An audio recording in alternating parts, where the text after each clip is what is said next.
तो मेरी आवाज अभी सबको क्लियर है? ठीक है। आप अपनी बुक में से चीजें देखते जाओ। मैं यहाँ पर सेम चीज जो आपको पढ़ा रही हूँ उसको अपलोड कर दूंगी, आप वहां से एक बार रिवीजन कर लेना। ठीक है। हम पढ़ रहे हैं साइंस का चैप्टर नंबर 1 और 2 के बैक एक्सरसाइज के क्वेश्चन आंसर्स, और जो भी एक्सरसाइजेस है वो पूरी पूरी समझ रहे हैं। बट ये क्लास 9th है और हम पढ़ रहे हैं इस टाइम साइंस। ठीक है। और साइंस में आज हम मीडियम पढ़ेंगे, हिंदी मीडियम से। ठीक है। तो मैं यहाँ पर क्वेश्चन पढ़ रही हूँ और उसके साथ साथ मैं आप सबको आंसर्स भी समझाती जाऊंगी। तो आप इसको बाद में घर पर एक बार और रिवीजन कर लेना, नहीं समझ में आए तो आप मुझे बता सकते हो। इसके बाद इस चैप्टर के नोट्स और जो पीपीटीज हैं वो अपलोड हो जाएंगी, वहां से आप एक बार कवर अप कर लेना ग्रुप पे से। ठीक है। और बाकी इवनिंग बैच के अंदर आपको आना है। ठीक है अंशु। तो आप जब आओगे तो ये सब चीजें एक बार रिवाइज करके आओगे तो फिर मुझे टेस्ट लगाओगे। ठीक है। पदार्थ की विभिन्न अवस्थाओं के गुण में होने वाले अंतर को सारणीबद्ध कीजिए। पदार्थ क्या होता है? ठीक है। और पदार्थ में कौन कौन सी चीजें होती हैं? बेसिकली 3 चीजें होती हैं। सॉलिड, लिक्विड, गैस पढ़ा था ना हमने, है ना? तो उसी को हम सॉलिड को क्या बोलते हैं? ठोस। लिक्विड को क्या बोलते हैं? द्रव। और गैस को क्या बोलते हैं? गैस ही बोलते हैं। तो इसके बीच में इन्होंने क्या बोला? गुणों में होने वाले अंतर। गुण में होने वाले अंतर का क्या मतलब है? डिफरेंस बिटवीन करना है बेसिकली इन तीनों में। तो हम वही सब चीजें देखेंगे। ठोस, आयतन क्या होता है? निश्चित होता है। मतलब उनकी शेप क्या होती है? एकदम फिक्स्ड होती है। ठीक है। आयतन मतलब शेप, ऐसे जो उनका जो मॉडिफिकेशन होता है उस चीज की बात हो रही है। द्रव के अंदर आयतन निश्चित होता है।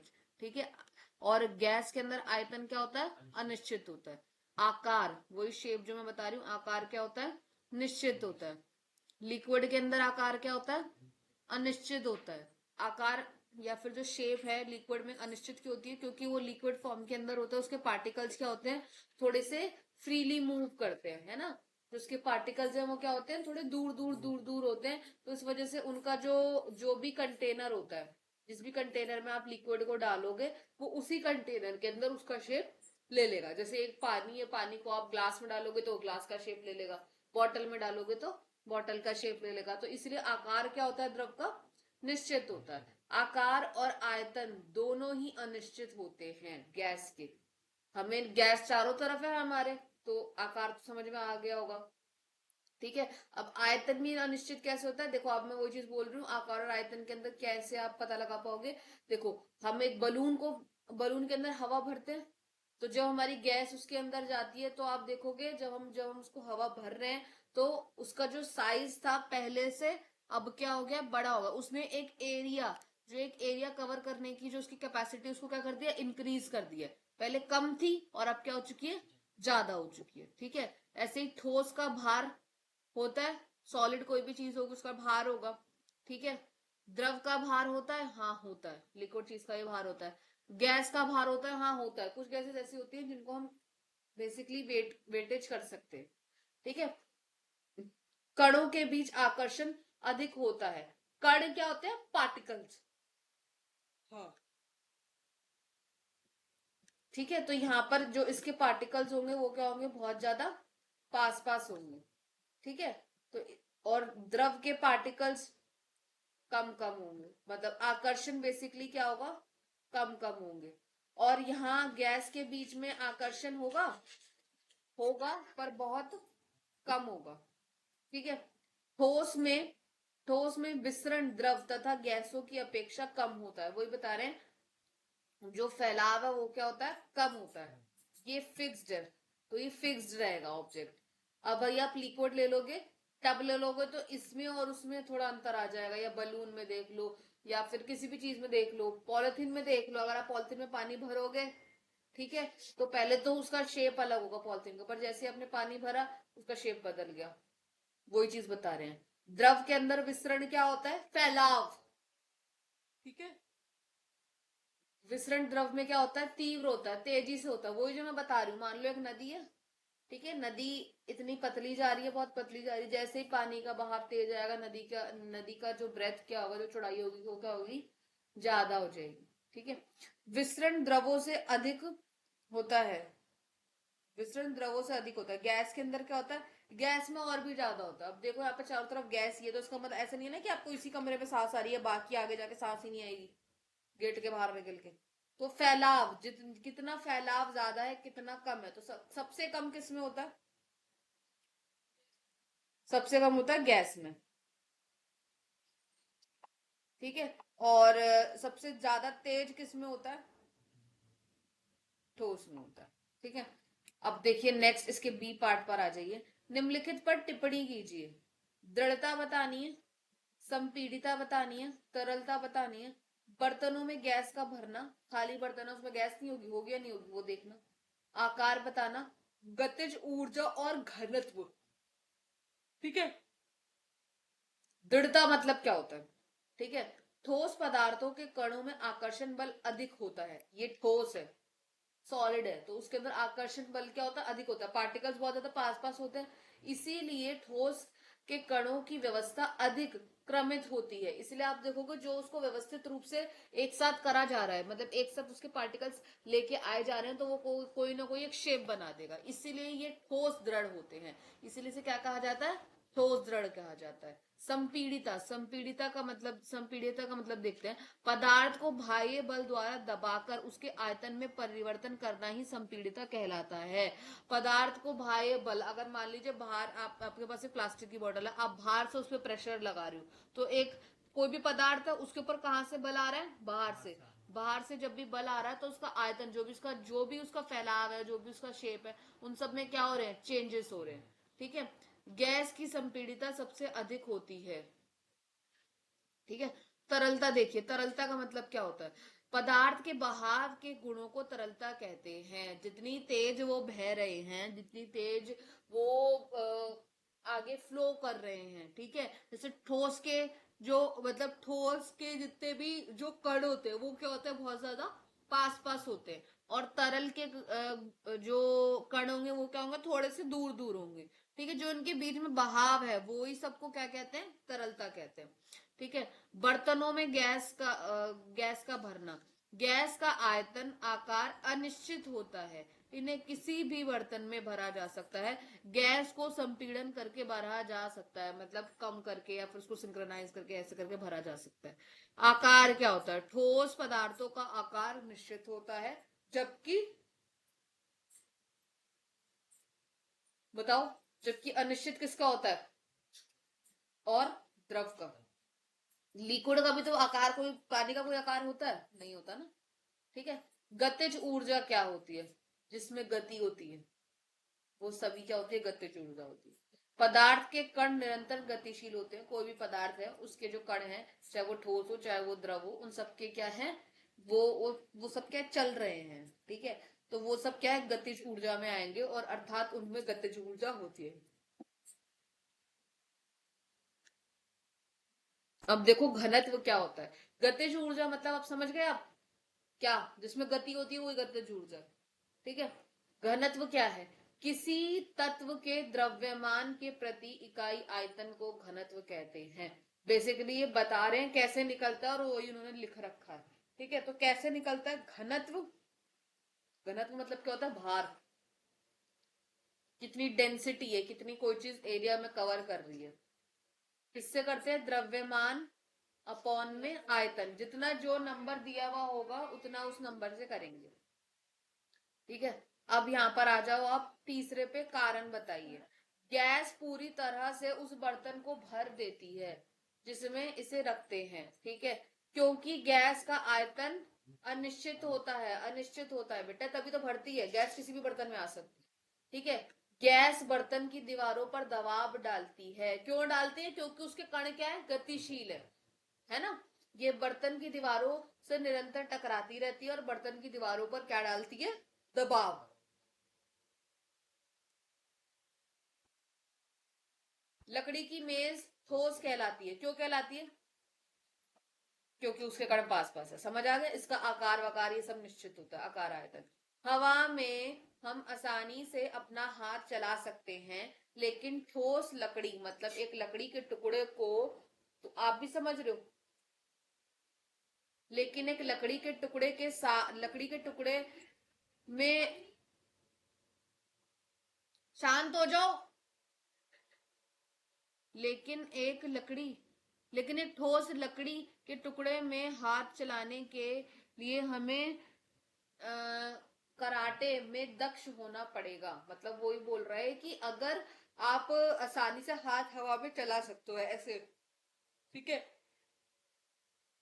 सॉरी, तो वहीं अगर आप देखोगे, अगर आपको एक लकड़ी का टुकड़ा, जो हम कराटे सीखते हैं या फिर कभी भी कोई एक्सरसाइज करते हो, तो उसके लिए हमें हमारे हाथों का एक फिक्स्ड मूवमेंट चाहिए। हम हाथों का ऐसे ऐसे ऐसे कुछ भी करके मूवमेंट नहीं कर सकते। तो ये क्या है, उन्होंने बता रखा है, अब इसका कारण बताना है। ठीक है, हवा में हम आसानी से अपना हाथ चला सकते हैं, लेकिन ठोस लकड़ी के टुकड़े में हाथ चलाने के लिए हमें कराटे में दक्ष होना पड़ेगा। ठीक है, क्वेश्चन नंबर 4 पे आइए। क्यों होना पड़ेगा?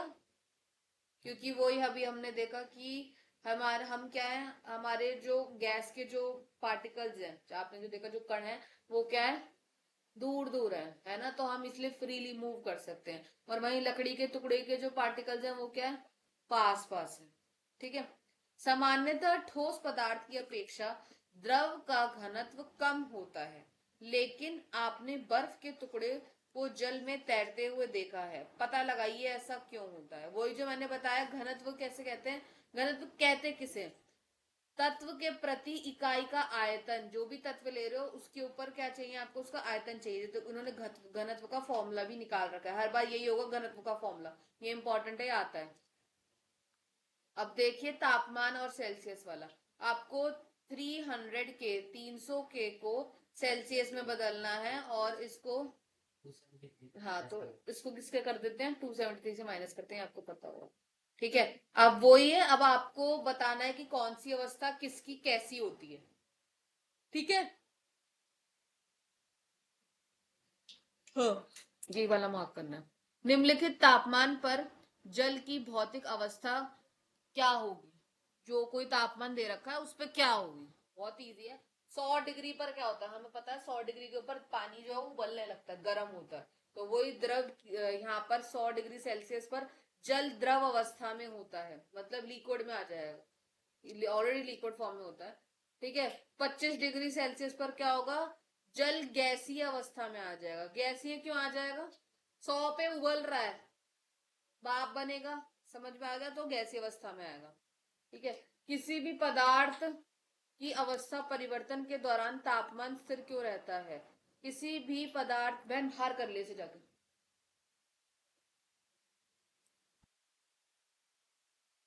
मेरा दिमाग डिस्टर्ब हो रहा है योगिता। यार मैं कुछ कह रही हूँ तेरे से, लगा ली ना, चुपचाप खड़ी ना, मुझे इसकी स्मेल बर्दाश्त हो रही। तू स्मेल लगा रही है, मैंने तेरे को है। हाँ मत कर, मेरे को, मैं रोक के सब बात कर रही हूँ तुझसे।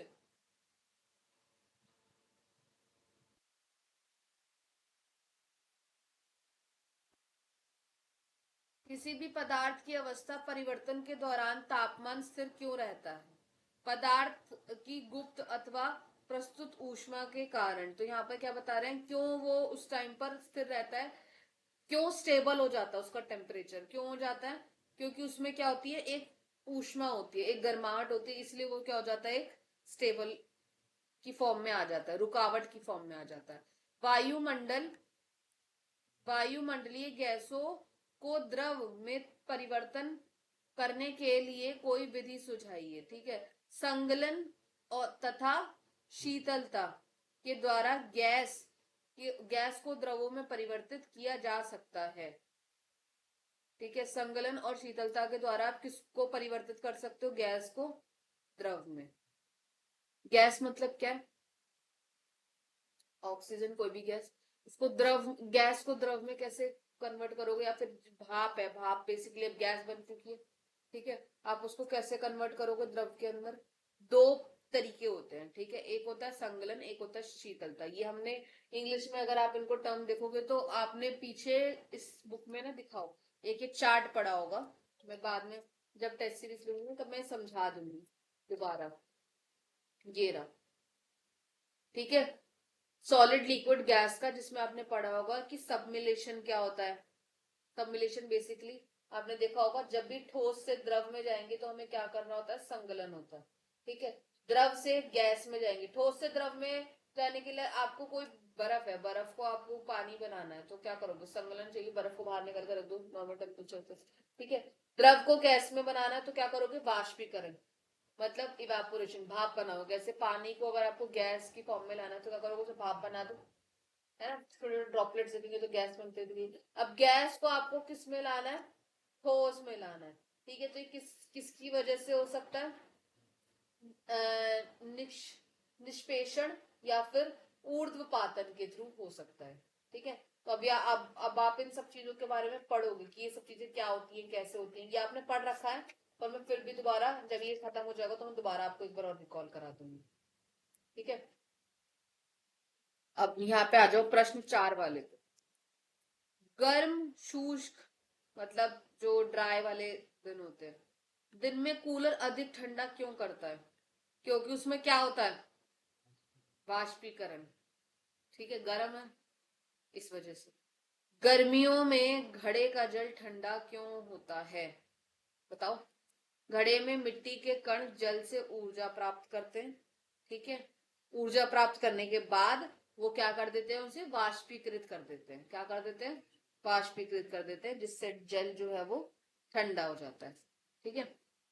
एसीटोन पेट्रोल या इत्र डालने पर हमारी हथेली ठंडी क्यों हो जाती है, आपने वो डाला होगा, अगर आप देखोगे थिनर अपने हथेली के ऊपर, तो आप देखोगे वो ना जल्दी से उड़ जाता है। या पेट्रोल डालोगे कहीं पर भी तो बोलते हैं जल्दी बंद करो ढक्कन, वो उड़ जाएगा, है ना, वॉलिनी जो तुम बता रहे हो,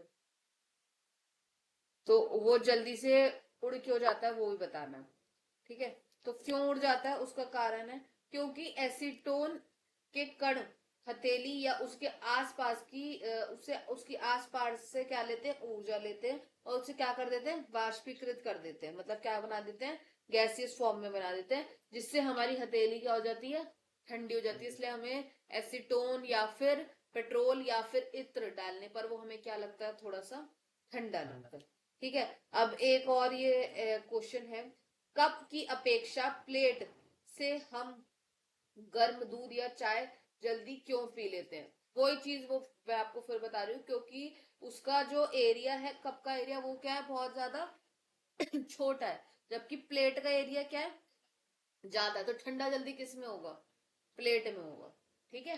तो यहाँ ये बोला, और क्यों होगा, क्योंकि जो गर्माहट है वो क्या उड़ेगी, भाप बन के वाष्पीकरण, वाष्पीकरण होगा, वहां पे वो क्या होगा, उड़ जाएगा, तो इसलिए क्या होगा, प्लेट में जल्दी खाना जो है वो ठंडा होगा। चाय बेसिकली कप के अंदर काफी टाइम तक गर्म रहेगी, ये बोला जाए, ठीक है। अभ्यास उत्तर सहित, आओ ये लो पकड़ो, वही 200, ये तो परिवर्तन वाला तो भी आपने देख लिया था, ये भी देख लिया था। अच्छा एक चीज और देखना, तापमान को सेल्सियस में परिवर्तित करने के लिए, तापमान को सेल्सियस में ले जाने के लिए क्या करते हैं, -273। मैं सिर्फ अभी पैक एक्सरसाइज समझा रही हूँ, पूरा चैप्टर बाद में अपलोड होगा, और ऑलरेडी शायद अपलोड हो चुका है, तो आप एक बार चेक कर लेना चैनल पे। अब तापमान को केल्विन में बदलने के लिए क्या करते हैं, प्लस कर देते हैं, क्या करते हैं, प्लस कर देते हैं। अगर केल्विन आएगा तो क्या करना है, प्लस, और अगर सेल्सियस आएगा तो क्या करना है, देखो बहुत इजी तरीका बता रही हूँ, सेल्सियस किससे याद रखो, सब्ट्रैक्शन से, S S subtraction, Celsius subtraction. तो तापमान जब भी, टेम्परेचर जब भी सेल्सियस में जाएगा तो क्या होगा, -273, और केल्विन में जाएगा तो क्या होगा, +2, ठीक है। अब देखिए, कारण देखिए, नेफ्थलीन को रखा रहने देने पर यह समय के साथ ठोस पदार्थ छोड़े बिना अदृश्य हो जाता है। वही जो मैं आपको बता रही हूँ कि हम कोई भी चीज, अभी पीछे आया था ना, नेफ्थलीन बॉल को या एसिटीन को, हाँ अभी हमने पढ़ा था, क्या करते हैं वो, कि आसपास की जगह से क्या लेते हैं, वो लेते हैं ऊर्जा लेते हैं, और क्या बना देते हैं, वाष्पीकरण बना देते हैं। तो नेफ्थलीन द्रव अवस्था में परिवर्तित हुए बिना, जब वो लिक्विड नहीं बन रहा, तो क्या देखते हैं हम इसमें, नेफ्थलीन द्रव अवस्था में परिवर्तित हुए बिना ठोस अवस्था से सीधे गैस में परिवर्तित हो जाता है, वो डायरेक्ट परिवर्तन हो जाता है, उसमें डायरेक्ट चेंजेस आ सकते हैं, और वो इसीलिए हमें गायब होता हुआ दिखाई देता है, या हमें दिखता ही नहीं है, अदृश्य हो जाता है, ठीक है, समझ आया। ऐसा तो नहीं है, कुछ समझ नहीं आ रहा हो है? अब देखिए, हमें इत्र हमें इत्र की गंध दूर बैठे हुए भी बहुत तेजी से पहुंच जाती है। ठीक है, ऐसा क्यों होता है? ऐसा विसरण के कारण होता है। विसरण मतलब फैलाव, है ना? तो क्यों होता है? और फैलाव कैसे होता है? क्योंकि कहाँ मिल रही है वो गैस? हवा में मिल रही है। ठीक है, और हवा के कण कैसे होते हैं, या गैस के कण क्या होते हैं? दूर दूर होते हैं, और क्या होते हैं? गतिशील होते हैं। समझे? तो ऐसा विसरण के कारण होता है। इत्र के कण सभी दिशाओं में गति करते हैं, जो मैंने बताया, वायु के अणुओं में विस्तृत होकर हम तक ये पहुंचते हैं। ऐसा आपको एक और एग्जांपल दिखेगा कि जब वो बोलेंगे कि गरम खाना जो है, गरम खाने, जब भी खाना बन रहा होगा तो उसकी जो गंध होगी वो तेजी से दूर तक क्यों फैलती है? वो जो ये इसका कारण भी यही है, विसरण के कारण होती है। ठंड, और ऐसे भी पूछते हैं कि गरम खाने की जो गंध है वो दूर तक क्यों पहुंचती है बजाय ठंडे खाने की? ठंडे खाने की क्यों नहीं पहुंचती? क्योंकि उसके अंदर पहली बात तो उसके अंदर से वो विस्तरण की जो प्रॉपर्टी है, बेसिकली जो भाप बन के उसकी गंध चारों तरफ फैल के गतिशील अवस्था में विस्तरण की तरफ फैलना, ये वाली प्रॉपर्टी ठंडे खाने में नहीं है। ये सिर्फ किस में आ रही है? गर्म में, या फिर परफ्यूम्स वगैरह के अंदर, या इसमें भी आता है अगरबत्ती और धूप बत्ती वाले में। उसकी गंध किसकी वजह से चारों तरफ तेजी से जल्दी हमें आती है? विसरण की वजह से आती है।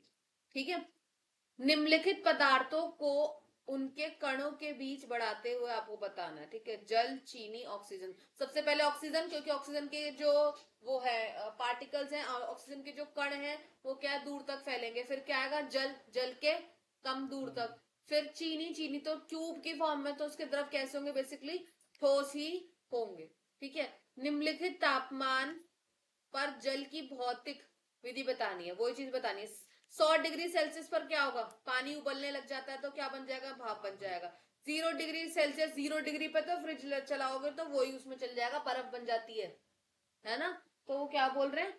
तो यहाँ पर क्या बन जाएगा? ठोस बन जाएगा। ठीक है, 25 डिग्री, वो 25 डिग्री नॉर्मल है, तो ये क्या बन जाता है? तरल का तरल रहता है। कॉमन सेंस लगाना। गुड मॉर्निंग बेटा। कॉमन सेंस लगाना, कॉमन सेंस से ये ऐसे वाले क्वेश्चन जल्दी हो जाएंगे। ठीक है, पुष्टि हेतु कारण दे। ठीक है, जल कमरे में ताप पर द्रव है। ठीक है, जल कमरे में ताप पर द्रव है।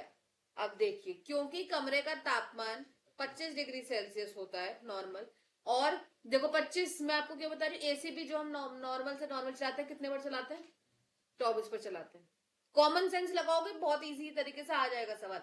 24 पर भी हम क्या कहते हैं? ठंडा होगा, चलो बंद कर दो, यही कर रखा था मैंने भी। इसका मतलब आप एक ऑन एन एवरेज मान सकते हो कि एक रूम टेम्परेचर कितना होता है? 25 डिग्री, जो इन्होंने अभी प्रूव भी करा। ठीक है, अगर हमें जल को ठोस में बदलना है तो हमारा डिग्री कितना होना चाहिए? 0 डिग्री होना चाहिए। ठीक है, इसीलिए 0 डिग्री से ऊपर के तापमान पर अगर जब भी ठोस पदार्थ रहेगा, मतलब अगर कोई भी सॉलिड चीज रहेगी, तो 25 डिग्री के अंदर आते के साथ ही वो किस फॉर्म में आना चालू हो जाएगी? जल की फॉर्म।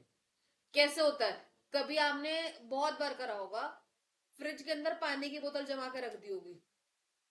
ठीक है, जम गई, वो ठंडी हो गई, हिम बन गई। ठीक है, अब उसको आप रूम टेम्परेचर पर लाओगे 25 डिग्री पर, तो उसमें से पानी और भाप निकलनी चालू होती है ना? ठीक है, लोहे की अलमारी कमरे के ताप पर ठोस होती है, ये तो कॉमन है। ये कमरे के टेम्परेचर क्यों क्यों नहीं हो सकती भाई? ना ये गैस फॉर्म है ना ये लिक्विड फॉर्म। ठीक है, 27 273 के पर बर्फ को ठंडा करने पर तथा जल को इसी तापमान पर ठंडा करने पर शीतलता का प्रभाव क्यों होता है? वही जो मैंने आपको बताया कि जब भी आप कोई चीज ठंडी होगी और उसको बाहर निकल कर आओगे तो हमें ऐसा क्यों फील होता है कि वो ठंडा हो रहा है? ठीक है, 20, अब बर्फ को ठंडा करने पर, जल के तापमान पर ठंडा करने पर शीतलता का प्रभाव, क्योंकि आसपास से वो क्या ले रहा है? गर्माहट ले रहा है। ठीक है, बर्फ तथा जल, वही मैंने बताया, बर्फ तथा जल आसपास से ऊष्मा ग्रहण करते हैं, गर्माहट ग्रहण करते हैं, जिससे आसपास का जो भी, उसके आसपास भी आप हाथ रखोगे तो आपको थोड़ी सी ठंडक फील होगी। ठीक है, उबलते हुए जल अथवा भाप में से जलने की तीव्रता किसमें सबसे अधिक महसूस होती है?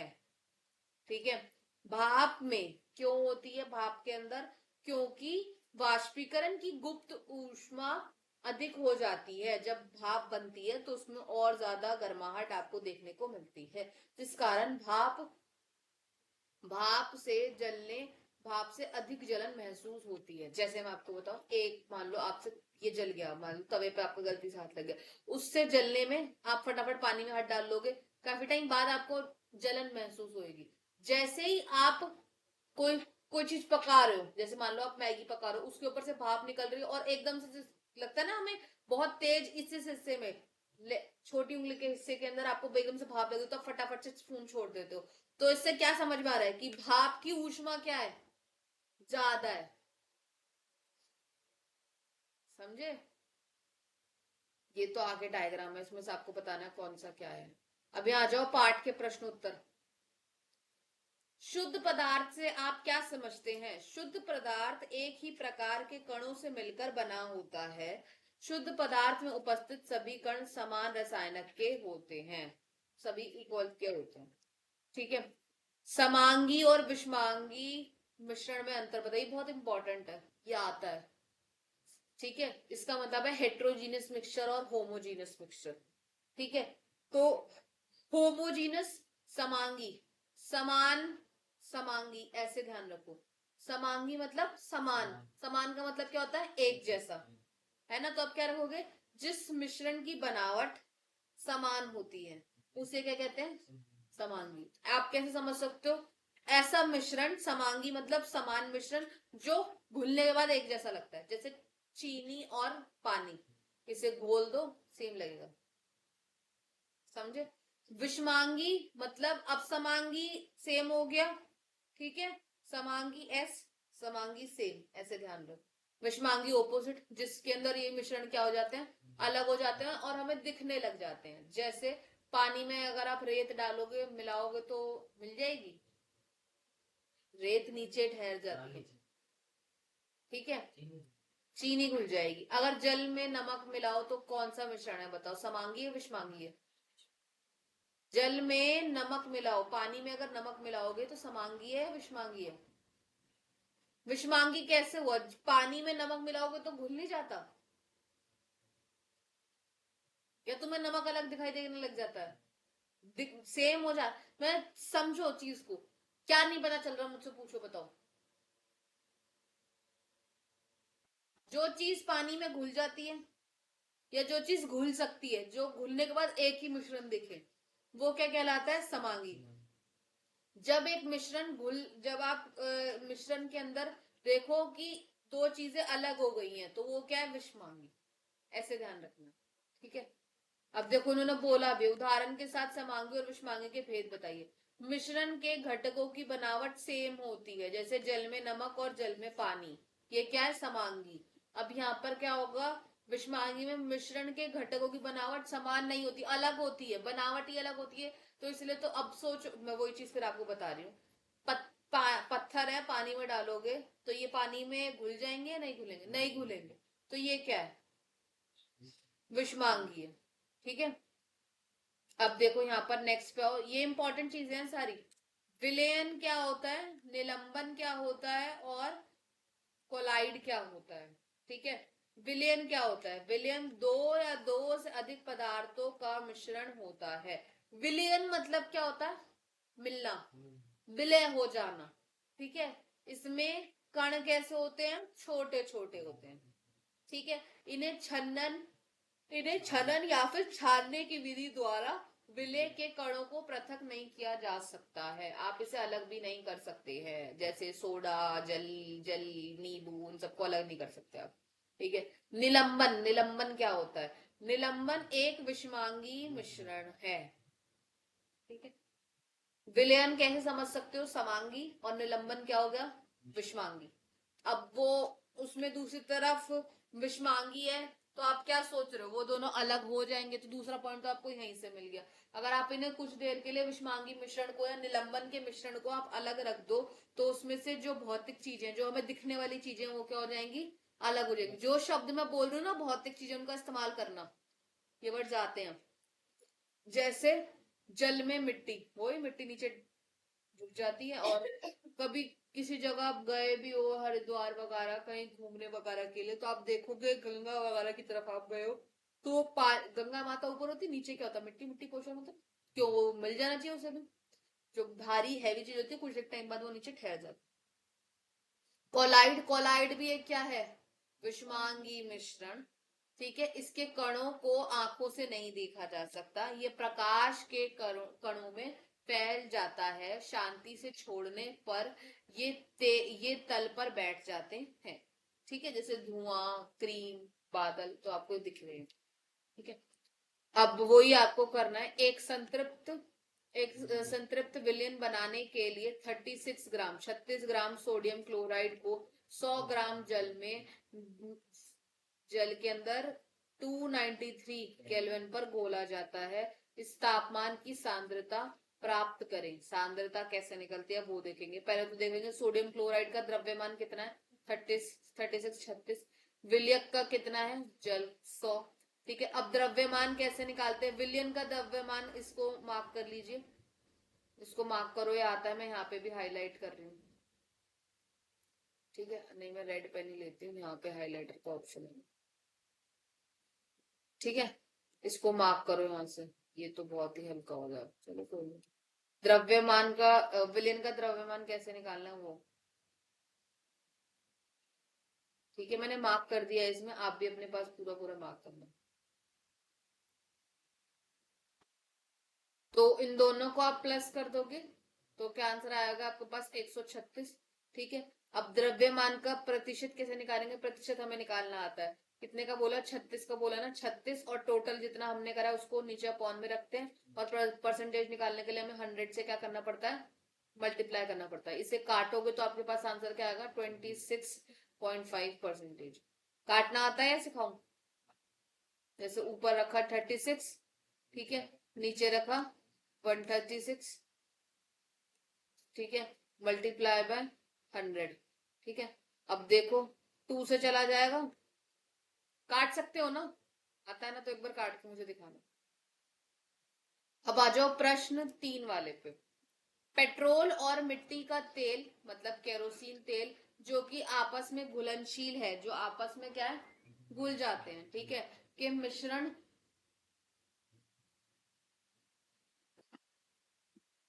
तो आप उसको आप कैसे पृथक करोगे, मतलब अलग करोगे। ठीक है, और उसका 25 डिग्री सेल्सियस के अधिक अंतराल भी बताना है।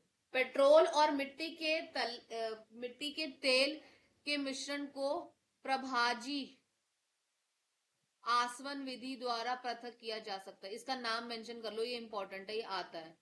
जब मैं ये चैप्टर दोबारा कराऊंगी ना, दोबारा रिवीजन में, तब हम दोबारा पढ़ेंगे वाली विधियां। ठीक है, अलग करने अलग करने की सामान्य विधियों के नाम बताने, जो जिससे हम कोई चीज अलग कर सकते हैं। दही से मक्खन निकालना हो तो उस विधि को क्या बोलते हैं, अपकेंद्रण।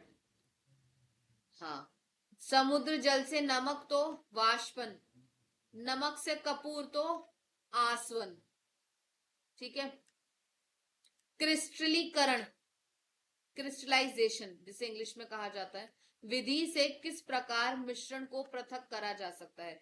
क्रिस्टलीकरण विधि द्वारा ऐसे ठोस पदार्थ, पूछ रहे हैं अगर आपसे पूछा जाए क्रिस्टलीकरण से क्या होता है, तो ऐसे ठोस पदार्थ जो जल में घुलनशील हो, जो घुल गए हो, उन्हें क्या करा जा सकता है, अलग कर सकते हैं। तो अब आपसे पूछा जाए ऐसे चीजें बताओ जो जल के अंदर घुल गए हैं, ऐसे ठोस पदार्थ, बहुत सारे सॉलिड ऐसी चीजें होती हैं जो जल के अंदर घुल जाती है, तो आप उसे कैसे अलग करोगे, किससे कर सकते हो, क्रिस्टलीकरण से। ठीक है, लिक्विड के अंदर अगर कोई सॉलिड चीज मिक्स हो गई है जो घुल चुकी है, आप उसे कैसे अलग करके दिखाओगे, तो क्रिस्टलाइजेशन से कर सकते हो। ठीक है, निम्नलिखित को रासायनिक और भौतिक परिवर्तन में वर्गीकृत कीजिए। आपको बताना है भौतिक कौन सा है, ठीक है, और दूसरा कौन सा है। पेड़ों का कटना हमें दिख सकता है तो भौतिक, मक्खन मक्खन का मक्खन का एक बर्तन में पिघलना, ये भी हमें आंखों से दिख रहा है, तो ये क्या है, भौतिक। अलमारी में जंग लगना, ये हमें नहीं दिखता, आपको अलग से दिखता है, ऐसे चलता हुआ दिखता है कि जंग कोई चल रहा है, अलमारी के ऊपर लगा कोई कीड़ा, नहीं, तो ये क्या, रासायनिक है। जल का उबलकर भाप बनना, ये हमें दिखता है आंखों से, उबलता हुआ पानी दिखता है, तो ये क्या, भौतिक है। विद्युत तरंग का जल में प्रवाहित होना तथा उसका हाइड्रोजन और ऑक्सीजन गैस में ये तो नाम से ही समझ में आ रहा होगा, तो लंबा चौड़ा, तो ये क्या है? रासायनिक है। जल में साधारण नमक का घुलना, ये भौतिक है, दिख रहा है हमें। ठीक है। फलों से सलाद बनना, ये भी भौतिक है, दिख रहा है हमें। लकड़ी और कागज का जलना, ये क्या है? भौतिक नहीं है बेटा, रसायन है। जलने जलने की प्रोसेस नहीं पता चल रही ना, कोई रासायनिक केमिकल नहीं। अपने आसपास की वस्तुओं को शुद्ध पदार्थ या मिश्रण से अलग करने का प्रयत्न कीजिए। कौन सी चीजें क्या क्या होती है वो है। ठीक है, एक सेकंड रुको। नेक्स्ट पे आ जाओ, अब उत्तर दें पिंक कलर वाले बॉक्स में।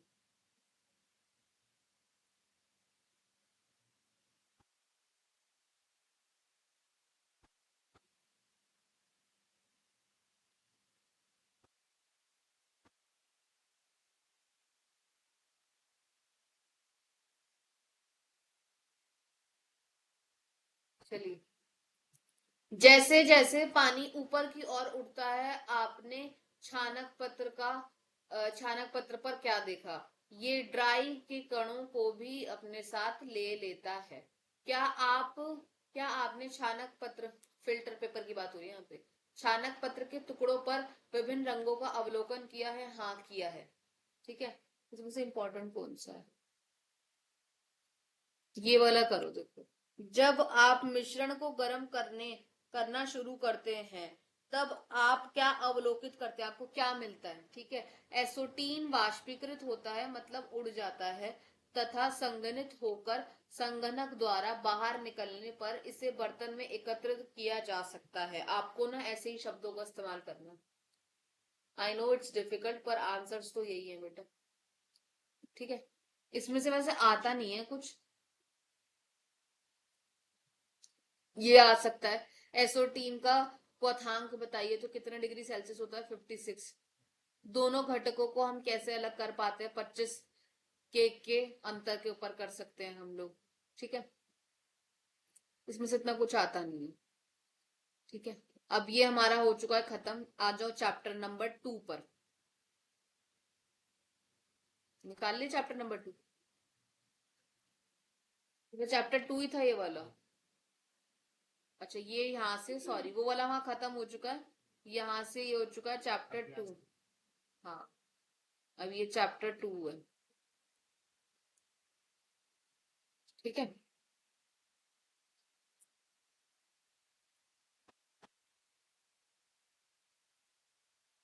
छोटा ही है।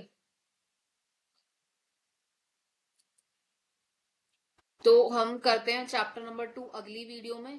पहले चैप्टर नंबर 1 के सभी क्वेश्चन आंसर्स और बैक एक्सरसाइज जो आपको समझ में आ चुके हैं उसका रिवीजन करना, और शाम को आज इसका टेस्ट लगेगा। ठीक है।